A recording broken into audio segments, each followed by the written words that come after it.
आज जो कहानी आप सुनने वाले हैं वो शायद आपने अब तक जिस तरह सुनी है बिल्कुल अलग है।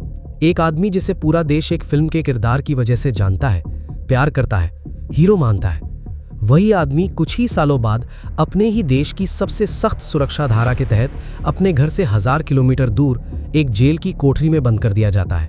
और आज जुलाई 2026 में वही आदमी दिल्ली के जंतर मंतर पर भूख हड़ताल पर बैठा है, अपनी जान दांव पर लगाकर।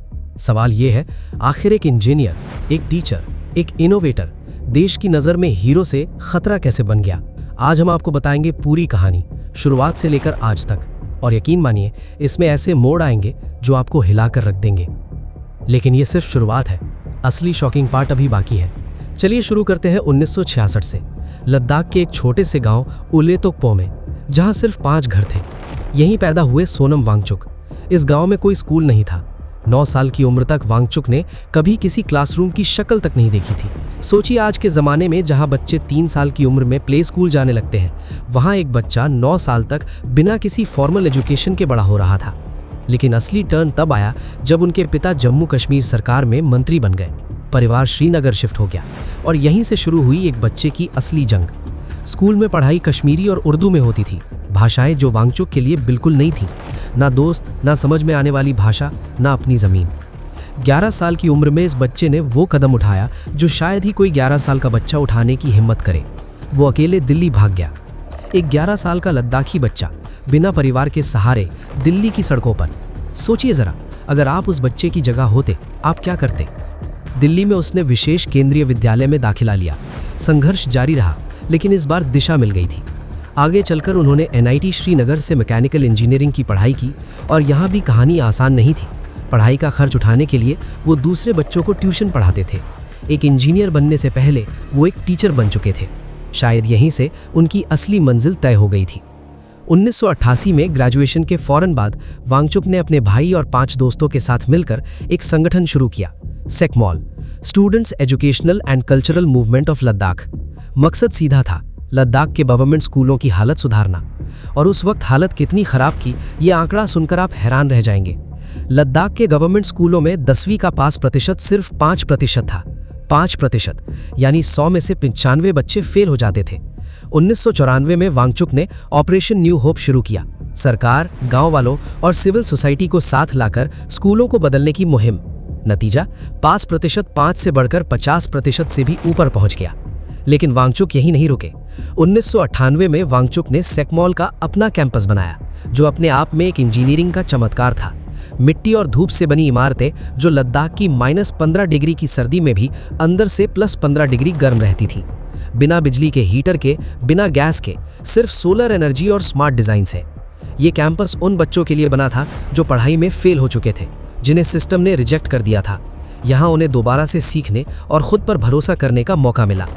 और अब वो बात जो शायद आप में से बहुतों को नहीं पता होगी, 2009 में आई फिल्म 3 इडियट्स याद है? आमिर खान का वो किरदार फुनसुक वांगडू, जो पढ़ाई नहीं बल्कि असली ज्ञान में यकीन रखता था। वो किरदार कुछ हद तक यही सोनम वांगचुक से प्रेरित था। एक ऐसा इंसान जो असली जिंदगी में वैसा ही सोचता था जैसा फिल्म का हीरो पर्दे पर दिखता। रातों रात बिना कुछ किए वांगचुक देश के करोड़ों घरों में एक जाना पहचाना नाम बन गए थे। लेकिन उनकी असली पहचान अभी बननी बाकी थी। लद्दाख एक कोल्ड डेजर्ट है, यानी एक ठंडा रेगिस्तान, जहां पानी की सबसे बड़ी समस्या है। सर्दियों में नदियां जम जाती हैं, पानी बर्बाद हो जाता है। और गर्मियों में जब असल में किसानों को पानी चाहिए होता है, ग्लेशियर पे घलने में देर हो जाती है।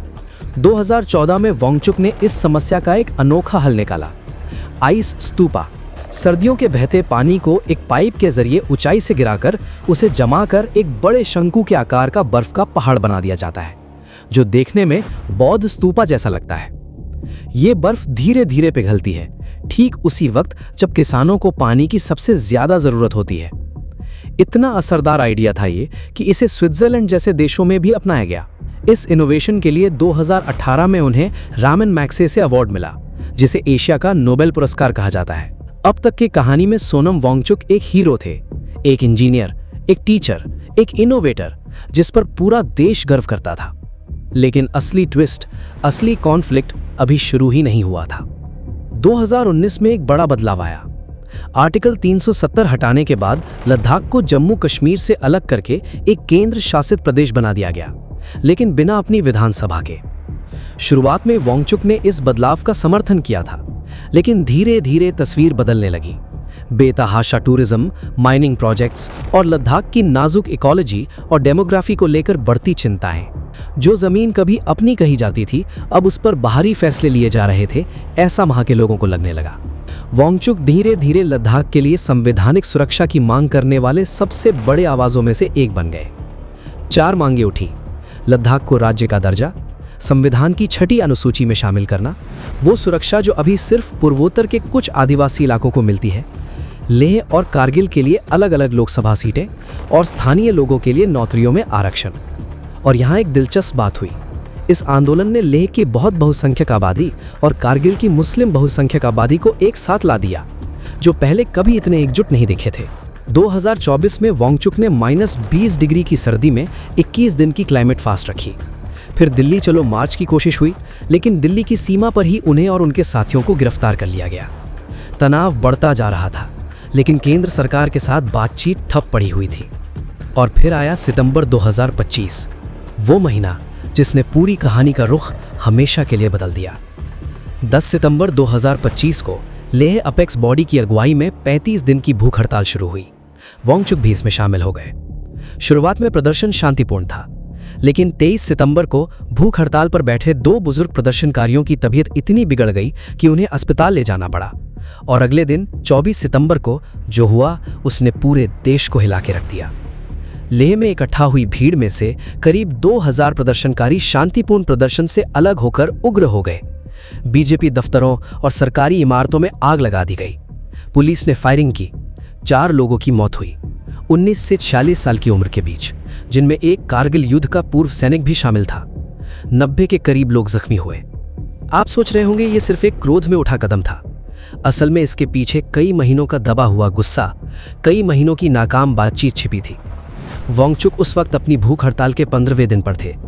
जैसे ही हालात बिगड़े, उन्होंने शांति की अपील की और अपनी भूख हड़ताल खुद ही खत्म कर दी, ताकि हालात और न बिगड़े। लेकिन यहीं से कहानी में वो मोड़ आया जिसकी शायद किसी को उम्मीद नहीं थी। हिंसा के सिर्फ 2 दिन बाद 26 सितंबर 2025 को वांगचुक को नेशनल सिक्योरिटी एक्ट यानी NSA के तहत हिरासत में ले लिया गया।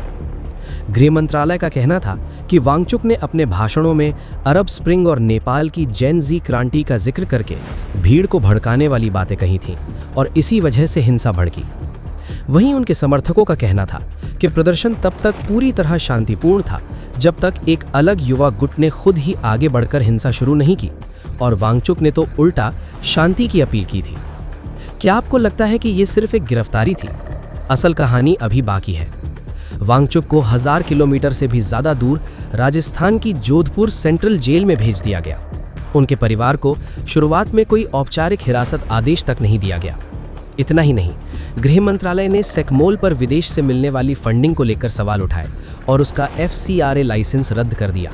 CBI ने उनके दूसरे संगठन HAIL की जांच शुरू कर दी। और तो और लद्दाख के पुलिस DGP ने उन पर पाकिस्तान से संबंध होने का आरोप तक लगा दिया, सिर्फ इसलिए क्योंकि फरवरी 2025 में वो अपनी पत्नी के साथ पाकिस्तान में हुए एक हिमालयन क्लाइमेट कॉन्फ्रेंस में शामिल हुए थे, जिसे संयुक्त राष्ट्र और एक मीडिया संस्थान ने आयोजित किया था। एक क्लाइमेट कॉन्फ्रेंस में जाना पाकिस्तान से संबंध कैसे बन गया, ये सवाल बहुत से लोगों के जहन में उठा। इस पूरी कहानी में एक इंसान थी जो हर दिन इस लड़ाई को अकेले लड़ रही थी, वांगचुक की पत्नी गीतांजलि आंगमो। शुरुआत में उन्हें यह तक नहीं बताया गया कि उनके पति की सेहत कैसी है, उनसे बात करने तक की इजाज़त नहीं दी गई। एक आम इंसान अपने पति की जान की खबर के लिए दिल्ली और जोधपुर के बीच बार बार सफ़र कर रही थीं। 2 अक्टूबर को उन्होंने सुप्रीम कोर्ट में हेबियस कॉर्पस याचिका दायर की। 6 अक्टूबर को सुप्रीम कोर्ट ने खुद सरकार से सवाल पूछा कि आखिर हिरासत के आधार परिवार को समय पर क्यों नहीं बताए गए। सोचिए, अगर आपके पति या पत्नी को अचानक 1000 किलोमीटर दूर एक जेल में डाल दिया जाए और आपको बताया तक न जाए कि वो ठीक हैं या नहीं, आप क्या करेंगे? 100 दिन बीत गए। जोधपुर की जेल में बंद वांगचुक को हफ्ते में सिर्फ 2 बार 1-1 घंटे के लिए मिलने की इजाज़त थी। कोर्ट में मुकदमे की सुनवाई तक शुरू नहीं हुई थी। उधर लद्दाख में जो लोसार त्योहार हर साल रंगों और खुशियों से भरा होता था, इस बार सन्नाटे में गुजरा। लेह एपेक्स बॉडी के मुताबिक सितंबर के प्रदर्शनों से जुड़े 2 और कार्यकर्ता अब भी जेल में थे। भारी सुरक्षा और पाबंदियों के बीच लद्दाख एक अलग ही तनाव में जी रहा था। लेकिन ये कहानी यहीं खत्म नहीं होती। लगभग 6 महीने बाद मार्च 2026 में सरकार ने वांगचुक की NSA हिरासत को वापस ले लिया और उन्हें रिहा कर दिया गया। एक ऐसा इंसान जो कभी देश का हीरो था, फिर खतरा घोषित हुआ, अब आज़ाद खड़ा था। लेकिन क्या उनकी लड़ाई यहीं खत्म हो गई? बिल्कुल नहीं। असल में यही तो असली शुरुआत थी अगले अध्याय की। जून 2026 में वांगचुक फिर से सुर्खियों में आए, लेकिन इस बार एक बिल्कुल नए मोर्चे पर। भारत में उस वक्त एक नया आंदोलन उठ खड़ा हुआ था, जिसका नाम था कॉकरोच जनता पार्टी, जिसे युवाओं ने खड़ा किया था एग्जाम पेपर लीक स्कैंडल के खिलाफ, जिसने लाखों करोड़ों छात्रों के भविष्य को प्रभावित किया था। 6 जून को जंतर मंतर पर हुए इस विशाल प्रदर्शन में वांगचुक भी शामिल थे। एक ऐसा शख्स जो लद्दाख की लड़ाई लड़ते लड़ते जेल तक पहुंच चुका था, अब देश के छात्रों की आवाज के साथ खड़ा था। और फिर 28 जून 2026 को वांगचुक ने एक बार फिर वही रास्ता चुना जो उनकी पहचान बन चुका था, भूख हड़ताल। इस बार दिल्ली में शिक्षा मंत्री के इस्तीफे की मांग को लेकर एग्जाम पेपर लीक मामलों में। और आज जिस दिन हम आपको ये कहानी सुना रहे हैं, वांगचुक की ये भूख हड़ताल अपने 17वें दिन को पार कर चुकी है। उनकी सेहत लगातार बिगड़ रही है। विपक्ष के बड़े नेता जो कभी उनकी रिहाई के लिए आवाज उठा चुके थे, अब उनसे अपील कर रहे हैं कि वो अपनी जान को खतरे में डालना बंद करें। एक इंसान जिसने अपनी पूरी जिंदगी दूसरों के लिए स्कूल बनाने में, पानी की समस्या सुलझाने में और अपने लोगों के हक की लड़ाई में लगा दी, आज एक बार फिर अपनी जान दांव पर लगाकर बैठा है। सवाल ये है कि क्या ये लड़ाई कभी खत्म होगी? क्या एक आदमी अकेले बार बार भूख हड़ताल करके सिस्टम को बदल सकता है, या फिर वो सिर्फ एक प्रतीक बनकर रह जाएगा, एक ऐसा प्रतीक जिसे हर कुछ महीनों में एक नई लड़ाई मिल जाती है? अगर आप सोनम वांगचुक की जगह होते, अपनी पूरी जिंदगी, अपनी सेहत, अपनी आज़ादी को इतनी बार दांव पर लगाने के बाद, क्या आप फिर भी लड़ना जारी रखते या रुक जाते? ये कहानी अभी खत्म नहीं हुई है।